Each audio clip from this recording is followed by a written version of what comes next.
Hello everyone. Here we are going to start with a short story, The Last Leaf by O. Henry in our alternative English course. It is a short story. So, before starting with the short story, we need to know what a short story is. The short story is usually concerned with a single effect conveyed in only one or a few significant episodes or scenes. The form encourages economy of setting, concise narrative, and the omission of a complex plot. Character is disclosed in action and dramatic encounter, but is seldom fully developed. So see, there is concise narrative. Of course, when we are talking about a story, there must be some characters, some dialogues must be there. But you cannot say each and everything that happens in real life, right? You have to take out some important things to show that how the character is molded, how the character is. That's why it is said concise narrative. But it is not saying that you have to make the story brief. No. You just need to bring out some special characteristics to show the character that you want to reveal. Despite its relatively limited scope, though, a short story is often judged by its ability to provide a complete or satisfying treatment of its characters and subject. So it has to have a complete meaning. Then we need to know about the elements of a short story. There are certain elements, character. So character must be there. Without character, we cannot have a short story. See, it is like you can talk in a different way also in a short story. They cannot be human being. You can talk about animals also as characters in your story. Then comes conflict. Without any conflict, the story will not be interesting, and the issue that you want to rise up, the message you want to give will not come out without any conflict. Of course, plot is there. You have to have a plot, you have to have a theme to write a story. Then comes dialogue. So the dialogue can be in direct form or in indirect form.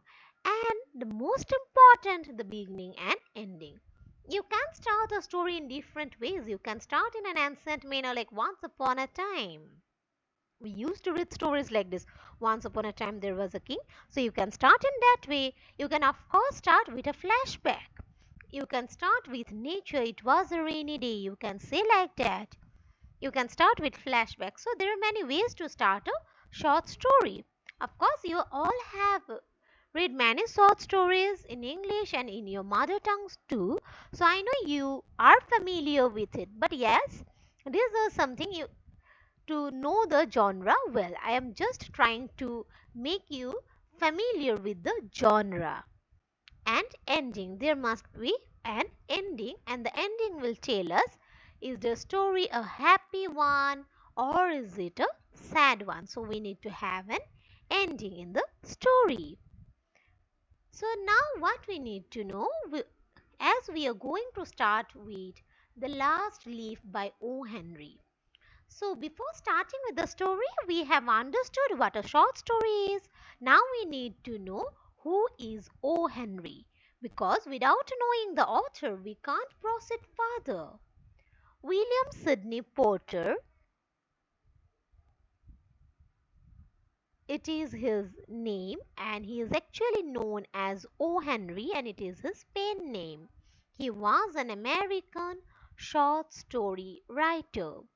His stories expressed the effect of coincidence on character through humor, grim or ironic, and often had surprise endings. So, when you read his stories, you will understand that his stories have a surprise endings, a device that became identified with his name and caused him critical fever when its work had passed. So, it is something when one talks about O. Henry, then the person, okay, this person writes this kind of story with surprise ending. This comes to that person's mind automatically.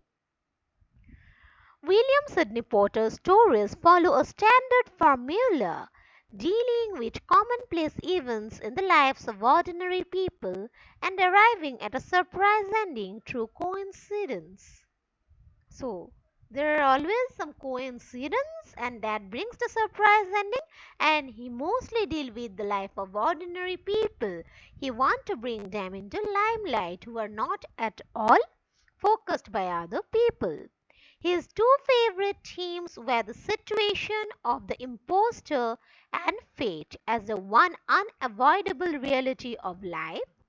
Some of his best known tales are The Gift of the Magi, the best story, one of the best stories actually, A Municipal Report, and The Ransom of Red Chief.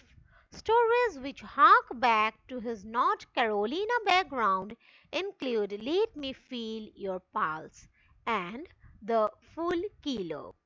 So, this is what we understood about William Sidney Potter, who is actually known as O. Henry. O. Henry is actually his pen name.